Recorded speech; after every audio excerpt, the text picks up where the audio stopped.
Once you have a smart Ghana update, so your man penny and another Kufuad or Qua Pro or Volta region. Now we drew ho when I just call radio station beer. No more to come on or due to John, which him will say. Already, I want you nuclear say, Madame Aisha Huang, Galamsey Queen. Ghana ha krompono first time na ye che no a o me so mu deport na mana ko ni krom China ne ade no man panyin so hu ni se wanko o hu ni se wanko because okoya e kwan be so no watimi akwasa akoda ho dua bo frɛ adada ho e hu ya se ye ma emu surudu o ba ya os media masaba e ba betete abrabo sa o che mo se die open so o mo prosecute no because ma me no I know se we ma mofo be so o se yensuo o wi akwakotena ni krom China on tena se e ma se dua emfo na wa ba be ye panyin se bi panyin kwase a eno ache o je mo se wono ne man panyin o ba ye ne time wa fight Galamsey pa ezan se first ne enka ho asem Galamsey se ne etuo ye se nsuo ne ade hunti so bi ka ho asem ono ne time eno o decide se obeka Galamsey ho asem watimi ka ho asem ma ne amanfo bebere ye meeting ase afiefie ne ade wesi edi nkomo se Galamsey e se ye nsuo se ye o ye kwa ba ne be fa so ne ade ono na me ye ne abeda wo sa kwan so obusuafo ye nko ye man penya kan sem bebere nko tie bi mra ye ba nam ne na eje ato aso. Yeah, I think the efforts have brought a lot of fruit. First of all, it's now a subject of national discussion. Okay. Everywhere you go, this matter of Galamsey, we've at least achieved that purpose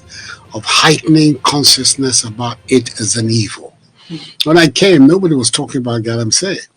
Since we came and focused on it, it is now the subject of discussions in homes, in offices, meetings all across Ghana. So that's one very positive development. Secondly, many of the measures that have been put in place are yielding fruit. The community mining schemes that are being established across the country systematically are being rolled out. The efforts there are to keep our waters clean have not succeeded in their entirety, but some measurable increase in performance there is also taking place. Generally, you can see that, yes, there will be sensational cases, and the matter is not over. The Aisha Huang is a sort of, has become a short form for everything to do with, especially, unfortunately, with the involvement of foreigners, especially Chinese, in these illicit and dangerous acts in our country. But I'm persuaded that much of the work that is being done, and a lot of these things are going on without too much publicity, is gradually yielding results. When you have a situation like this woman who was, I'm not still sure whether she was in fact deported or whether she fled the country the first time and has now come back, but whatever. There still seems to be some uncertainty about it. But whichever way it is, she has become the sort of nickname for all that the Galamsey represents. And unfortunately, also for the involvement of Chinese nationals in Ghana in this particular illicit trade. We have constantly to work at it. We need to have the cooperation of the courts. Until recently, till I came, the punishment for people caught was relatively light, a fine, and even if we're going to go to custodial sentences, was relatively minimal. We've changed the law to stiffen the punishments for people caught. For foreigners, I think it's now 15 to 25 years, depending on the severity of what it is. So we're also now going to test our judicial system, to what extent it is going to be responsive, especially when somebody like her goes on to trial. But I'm persuaded that the fight is in the right place. It's not an easy fight. You can see in the last election, the concerted efforts that the Galamsey community made to try and turn us out of office because of our fight. Fortunately, the good people of Ghana decided otherwise. But it shows you the extent to which this fight is biting. People made these desperate efforts to throw out the party they thought was spearheading the anti-Galamsey fight. Abusia man penyin na adam kwakufu ado ne yete nkan musmidi di adwa echampom na ko feje skapa yeto aso na ejin mini aba ya man penyin kasa na ne ya adwen me yam kura hye me ashawa onye shoze ma me ni frikuro yi mu me yam kura hye me na ya adwan ko ana no na wasu fie kama ana wodam na akofa security man popularly known as watchman. Okay. Sana ka watchman. Watchman. Ana odanya ne anopa. Odu kwana no ana ofie ra no say watchman say hey boss patchom no nkomo kakra na enem so me da ya me so da ye no na akromfo abafia ha. Hello. Hi. What da ya watchman wa fa na utua na kasa na ojo. On wen gate na oda ya oso da ye no. Yes, oda kwacha wo boss no. What you da so da ye? What you da so you are not safe. For the president who is known to be the friend is the commander in chief of Ghana Armed Forces. Na security hu nsem nyina ehye na kache. Na se papa be kache say wonya sure say Ashawan ofirikure mu a deport na me ma hyeme. Ye fa no kran en kan say me ma hyeme. Yes o me yin save. Ye save but nsem bi say ba na ye gidie na ye deal safe no mo no ba fam. Okay. Because for president to say when you see a deportation no minim sa Ashawan no why bresu na deporting no but whether na bresu say yen bresu Ashawan se na anu no se ba na yin na do bresu nti ebe de na amampani abaka che se wonye sure si deporting no na se ne ma bebre ho a esi no amampani nya we ana. Okay. We dey amampani I beg to differ. In fact, uni sense ko kan sa. Nsa kan sa. Obetu aka say. Ye deport de wan kan ye kura. Wan kan ye kura. Ye ni lan taba da podem de dan. We wan kan ye kura. Asawa de deporting de dan. So wasanka utumi can be a more convincing than the Okaye in Ukraine with all the respect to the president.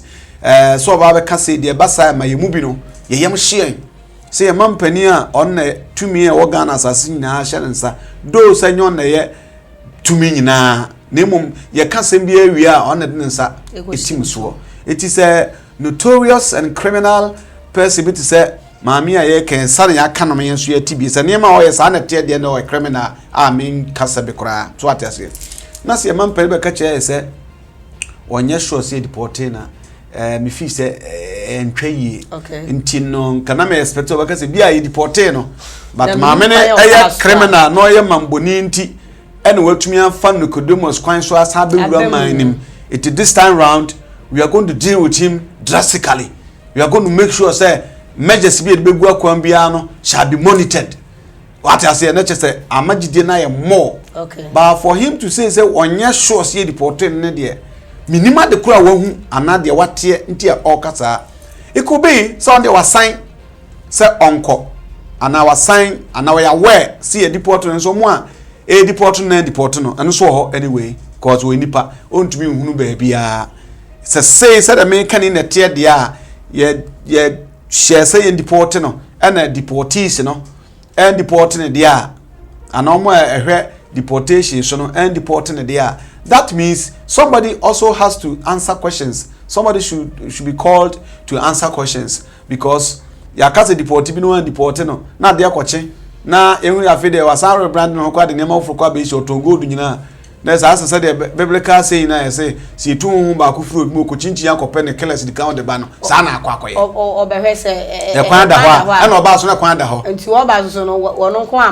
ama tutu say woni pillars bi keles bi na akatafo abochenku na chese o ma begu no muton gold na se o muton gangantwali ko hunsa kwan okoba hunsa efie na otufiri mu no e kwan edas da ho eti mampani maybe going forward he would have to come out again and then explain things further because the kind there and one can ye kura yeah me feel say was so sabe chichim bim unless there is a reason cause as soon as one chirem nti a all kasa so anti yes the kind ye gina so kasa there and na papa an kan ye nti onko non samba chichim bim e me bia me hwe Galamsey was wono ne penso no wa fight Galamsey wono ne ba ya nei obi di nkoma na wono so bo Galamsey achi before some ba hono say ne kasa mba bi o saka say Ashawan no ba bia kakra me de ampesem sa bo kakra yo say Ashawan na ye no ho say oye mamboni sise de on de mra no e be takre de den fa di mo de ne o please so mo prosecute ti e be sra mampanin say words are powerful and action speaks also than words ntino ye be say enkoye mehu me man for mehu me fans ntimi kan simbo mtima am do monya hotoso enso na underground no what shurobada so hu because they your phobia they been alleged to have made some statement to be a chesa Aisha or a special one answer say touch no ntina mama kasa so nu say owura asafma for no they were tagged say omake kan sem bi a chesa Aisha shouldn't be touched or untouchable person bi a ntina mama kasa ntina so be deal we head there and no man words and your actions and an actions and words na intumemwa na memra Galamsey fighting indeed nobody can take that fact from Omampani say or no partner are fighting Galamsey pa Galamsey or fighting Galamsey pa why because he's the only president here oba publicly ebeka say obahwema Galamsey to atwa ana swate na yinsu ani bete na hoto aba empo na ne presidency ebetuna de so a onfa ho so big make statement it means that the Bible say the ebusu akomamu no and the pifra no ba etino so ka so na fight pa odika na fight or fighting no has it yielded results, has it provided results, has it been fruitful and I futile nti sensem way me kan mu ba ko na o se yen so hwehwemu ne hwe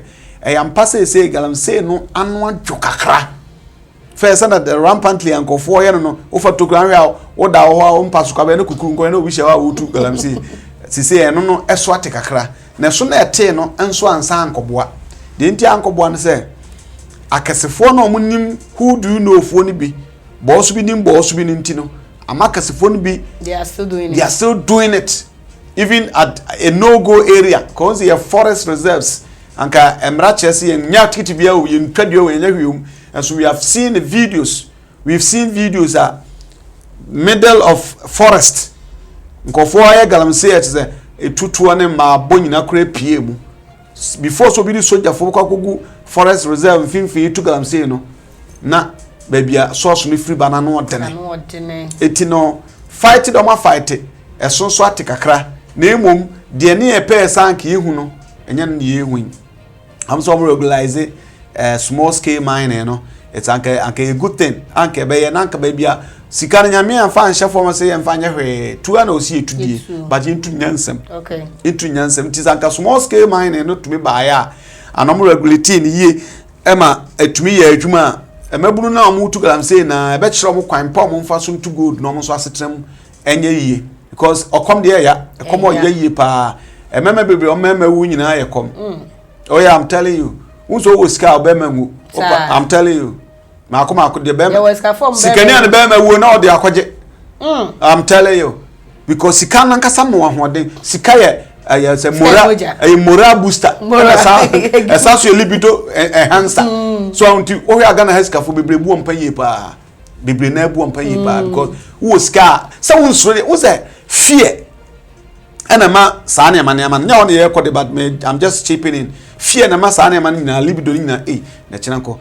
ka me wi ko am ko didi na okonyemo on ti calculation bebrebe na ma ko fo skabe na mde be ma no skabe na benti ne waka na ade atwom so ates no ta what you say ne sika no ho na se me Twitter Bugatti $3 million dia me ha me ho ye dan bra na me ade ade enti no asma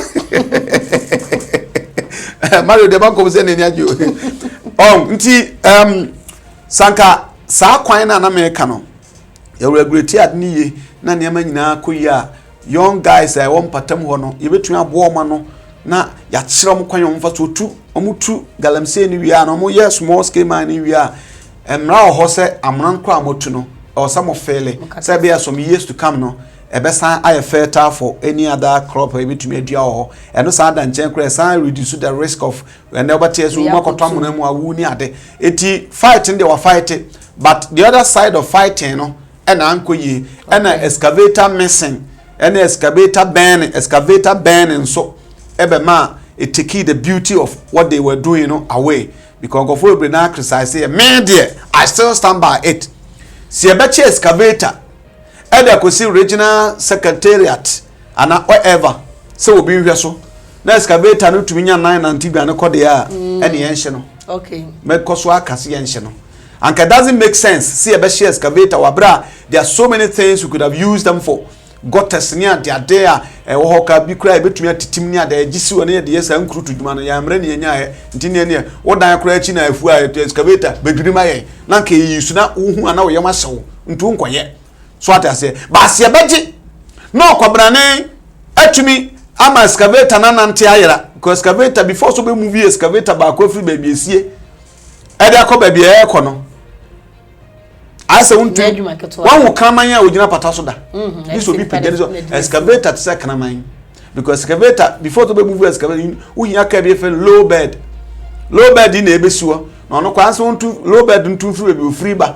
this was park kan sisu be 1 hour ama ne mfa ma wuro ba bia ama ne ho ya den no asan so aba so a ba bi oba fan so say asan ye dede ene ade na excavator tumi ira de a ene yenhye no. Okay. So at asenti sana man kitinkiti ya na titatale the fighting against Galamsey no it take the beauty out of it but tenonso nche we can take the fact away say omampani Nana Addo Kufuado is the one wa fighting Galamsey yi pa o Ghana yeah a fact yeah di we na je and te di we no omampani asem no hia me pa omransa onyakwanya bi onsa ma chirem ni nti o kansa isi do o de fear and panic ato so kakra so obekasa Aisha Huang menyinni I'm not sure he was deported cash what you say enti no omra na onyakwanya bi o ma chirem bi because ye mu bi no ya chirem ye kesene kakra ko na ye commander in chief of Ghana Armed Forces security ho nsam nyina ahye na se eno da nchen a Galamsey fighting so ho ka no Galamsey obi biara obakasa Galamsey adepa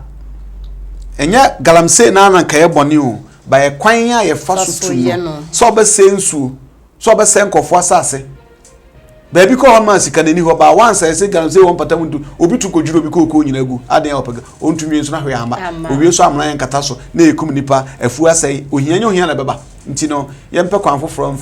nsan faso a Galamsey fighting no bedin faso bebre ye. All right. Maybe I just for doing share every within the Addo channel. Ma subscribe to Smart Ghana, update your so now if you like videos. Maybe send me share background.